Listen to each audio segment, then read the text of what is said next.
സംസ്ഥാന കൌൺസിലിൽ നിന്ന് ഒഴിവാക്കിയതിൽ പ്രതിഷേധിച്ച് ഇറങ്ങിപ്പോക്ക്. AITUC തിരുവനന്തപുരം ജില്ലാ സെക്രട്ടറി മീനാങ്കൽ കുമാറാണ് സമ്മേളനത്തിൽ നിന്ന് ഇറങ്ങിപ്പോയത്. സമ്മേളനം ഇന്ന് സമാപിക്കും. കോഴിക്കോട് സരോവരത്ത് കുഴിച്ചിട്ട വെസ്റ്റ് ഹിൽ സ്വദേശി വിജിലിന്റേതെന്ന് കരുതുന്ന അസ്ഥി കണ്ടെത്തി. സരോവരത്ത് തെരച്ചിൽ തുടരുന്നു. കിട്ടാനുള്ളത് തലയോട്ടി മാത്രം. മൃതദേഹം കെട്ടിത്താഴ്ത്തിയ കല്ലും കണ്ടെത്തി. പോലീസിന്റെ വാർത്താ സമ്മേളനം ഉടൻ. ലൈംഗികാരോപണം നേരിടുന്ന രാഹുൽ മാങ്കൂട്ടത്തിലുമായി ബന്ധപ്പെട്ട് പാർട്ടിക്കുള്ളിൽ രണ്ടഭിപ്രായമില്ലെന്ന് പ്രതിപക്ഷ നേതാവ് VD സതീശൻ. സോഷ്യൽ മീഡിയയിൽ കാണുന്ന വിഷയങ്ങളിലൊക്കെ അഭിപ്രായം പറയണമെന്നില്ലെന്നും സതീശൻ. അയ്യപ്പ സംഗമത്തിന് പിന്നാലെ ന്യൂനപക്ഷ സംഗമം നടത്താനുള്ള സർക്കാർ നീക്കം വിവാദത്തിൽ. കൊച്ചിയിലോ കോഴിക്കോടോ ന്യൂനപക്ഷ സംഗമം നടത്താൻ ആലോചന.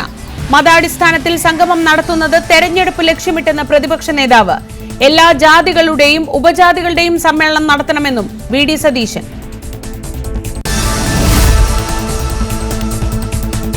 ലൈംഗികാരോപണങ്ങൾക്ക് പിന്നിൽ ഗൂഢാലോചനയുണ്ടെന്ന് വേടൻ. ഗവേഷക വിദ്യാർത്ഥിയുടെ പരാതിയിൽ ചോദ്യം ചെയ്യലിനായി എറണാകുളം സെൻട്രൽ പോലീസ് സ്റ്റേഷനിൽ ഹാജരായപ്പോഴായിരുന്നു വേടന്റെ പ്രതികരണം.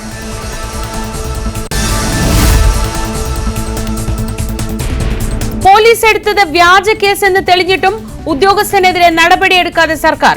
2014 ആറന്മുള സ്റ്റേഷനിൽ രജിസ്റ്റർ ചെയ്ത കേസ് വ്യാജമെന്ന് കണ്ടെത്തിയത് ക്രൈംബ്രാഞ്ച്. വ്യാജ കേസിൽപ്പെട്ട കോട്ടയം സ്വദേശി പ്രദീപ് 21 ദിവസം ജയിലിൽ കിടന്നു.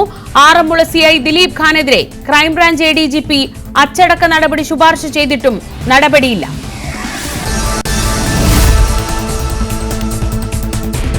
പോലീസിനെതിരെ ഉയർന്ന പരാതികൾ ഒറ്റപ്പെട്ട സംഭവങ്ങളെന്ന് സംസ്ഥാന പോലീസ് മേധാവി രവാഡ ചന്ദ്രശേഖർ.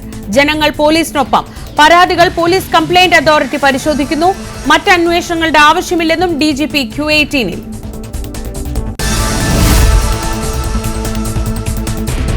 രാജ്യത്തിന്റെ 15ാമത് ഉപരാഷ്ട്രപതിയായി CP രാധാകൃഷ്ണൻ സത്യപ്രതിജ്ഞ ചെയ്തു. പ്രൗഢഗംഭീരമായ ചടങ്ങിൽ രാഷ്ട്രപതി ദ്രൗപദി മുർമു സത്യവാചകം ചൊല്ലിക്കൊടുത്തു. പ്രതിപക്ഷ നേതാവ് രാഹുൽ ഗാന്ധി സത്യപ്രതിജ്ഞാ ചടങ്ങിനെത്തിയില്ല. മുൻ ഉപരാഷ്ട്രപതി ജഗ്ദീപ് ധൻഖറിന്റെ സാന്നിധ്യം ശ്രദ്ധേയമായി.